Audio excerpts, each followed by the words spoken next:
like a bullet.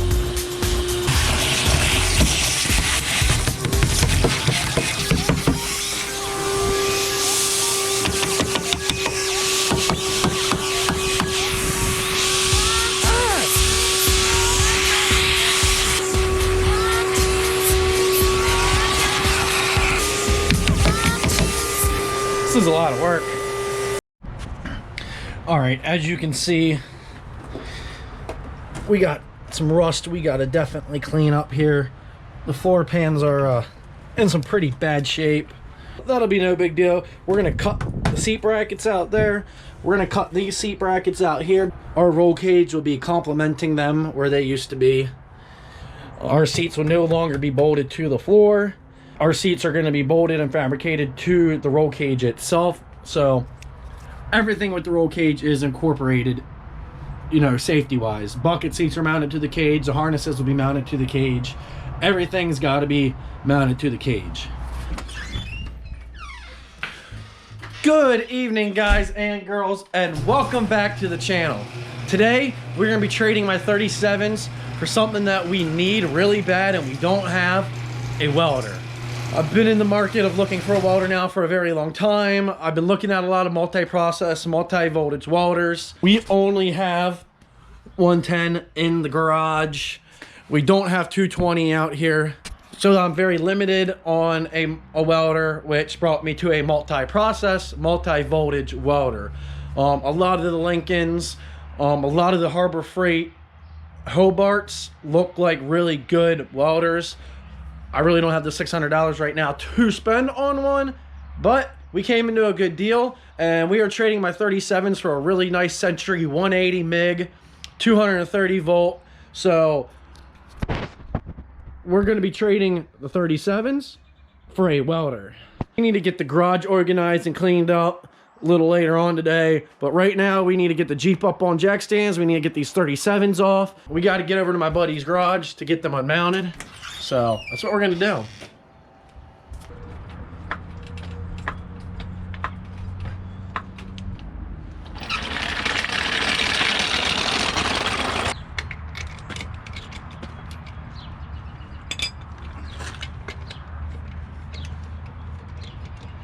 So like I said, we need a welder really bad. Unfortunately, the only deal I could find was trading these 37s for one. So we're gonna get these 37s off here, and like I said, we're gonna get over to my buddy's shop, get these unmounted. I just can't wait to get these unibody stiffeners up here welded on. That's gonna be fun.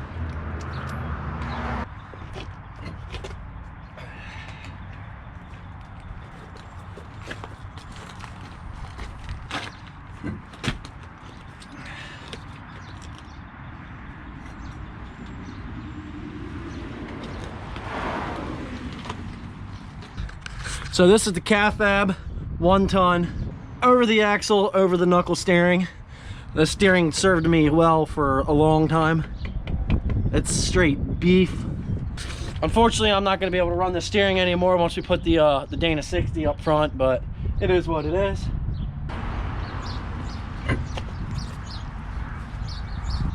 These are my rear disc brake conversion kits for the Chrysler 8 1/4 that I will be selling on my website once my website is up and running. You get drilled and slotted ceramic rotors, you get ceramic pads, you get a nice freshly powder coated backing plate, new sliding tabs, you get the brake line kit for it, pre-bent brake line, as you can see that is bent up there nicely up and around the axle. Here's the driver's side. Jeep hasn't moved in a little bit, but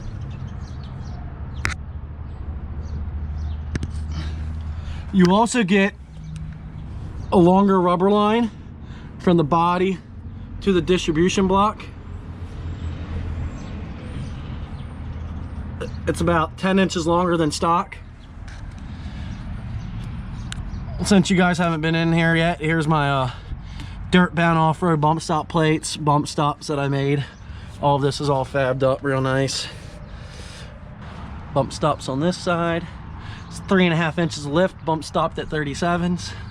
We got a good bit of room between the bump stop. Not a whole lot, but it works. Factory shackles, like I tell everyone. I kind of want to see what the 40s look like up beside the Jeep. We're gonna put the 40 up beside this real quick.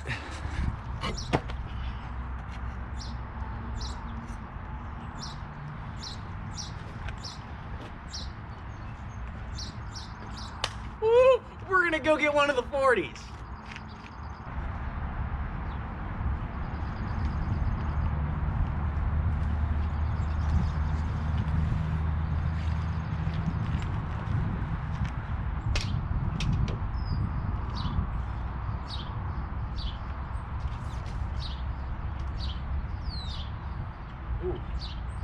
So we're going to be moving the tire forward, well, the axle forward about 5 inches from the location it's at now. But you got to keep in mind the axle is closer to the body because it's on short arms and almost 4 inches of lift. So the axle is not on its centered factory wheelbase at the moment. It's more of a negative. So we're just going to get this axle pushed forward. We're going to get this tire pushed forward and see what it looks like.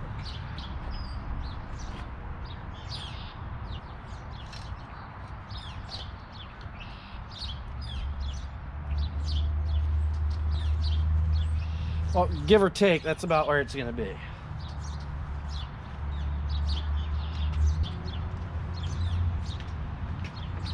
Whew, she looks sexy. All right, well, we got to get these tires over to my buddy's house. We're going to see if we can put them in the back of the Subaru, so. Cookie! What's going on? What are you doing? Not too much. Ready to do this?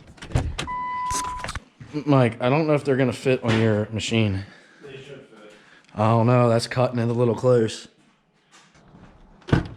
Dun, dun, dun! A full set of 37s and a Subaru Outback, bro. What? Barely fit. They fit perfectly. Look at the glass. It's right there.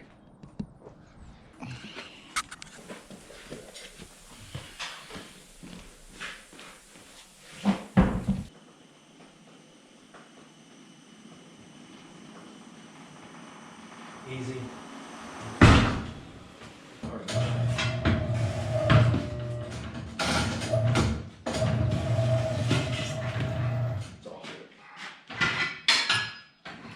Where do you put this? Is there like a little slot for this? Yeah, it's right here.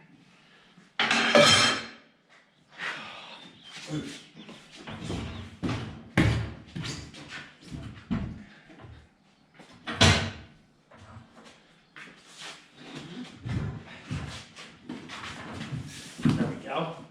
Technique.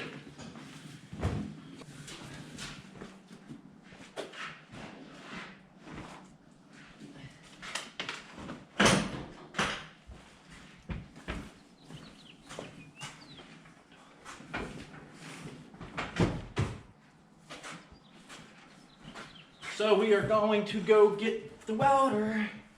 Oh, sorry, Travis, didn't mean to hit the side of your car.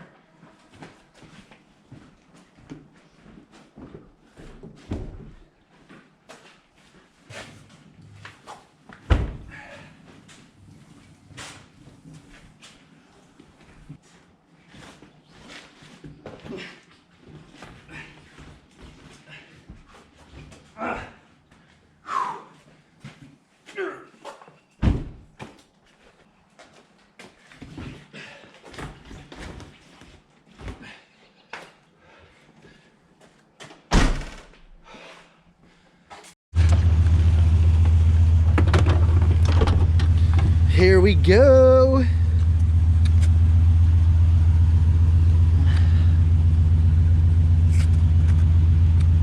Ooh.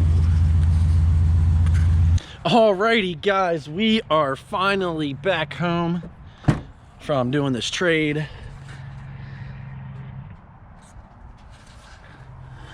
Went and picked the old rims back up from the shop. I can't wait to get so I want to get like a white MJ, a Comanche, and eventually do like 4 inches of lift on it, and we'll do like 37s on these rims again eventually. But I want to have a white MJ on 37s to match the XJ on 40s. Man, that looks sexy.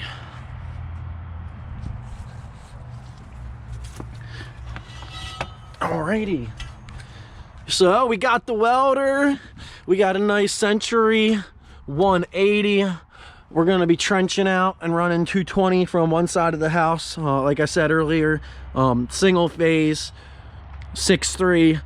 We're gonna run it from the panel box in the house off 60 amp breaker, and we are going to come through and into the side of the garage here, and we're gonna get an outlet in the garage there. I gotta get a bottle, a regulator, and a nice little cart, and some of the appropriate wire, and we are ready to rock and roll. So we are going to start getting the unibody stiffeners welded up on this thing. We're gonna get the unibody stiffeners welded up, then we're gonna get the 3-link cross member mount on. We're gonna bolt it all up, get the drills tapped and threaded, get the bolt holes tapped and threaded. I want to weld the cross member on, because Iron Rock Off-Road cross member is a 3-piece cross member for their 3-link kit. Once everything's all set up and bolted in and everything's ready to rock and roll and the alignment's done, and well, when the cross member is in its final location, we are going to weld the cross member to the unibody stiffeners. So everything will be tied in nice and tight down there for the control arm links. So be sure to like, share, subscribe, and stay tuned as we get on this 5.3 swap, guys. It was an awesome day, and we're going to keep getting more content up like this. So have a good day. I'm gonna miss these rims for a while.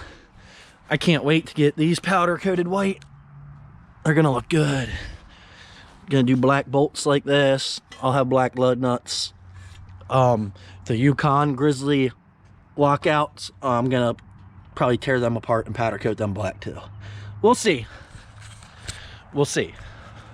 We are definitely on the long haul with getting this down and dirty. So, well, let's roll to the footage about selling the Jeep.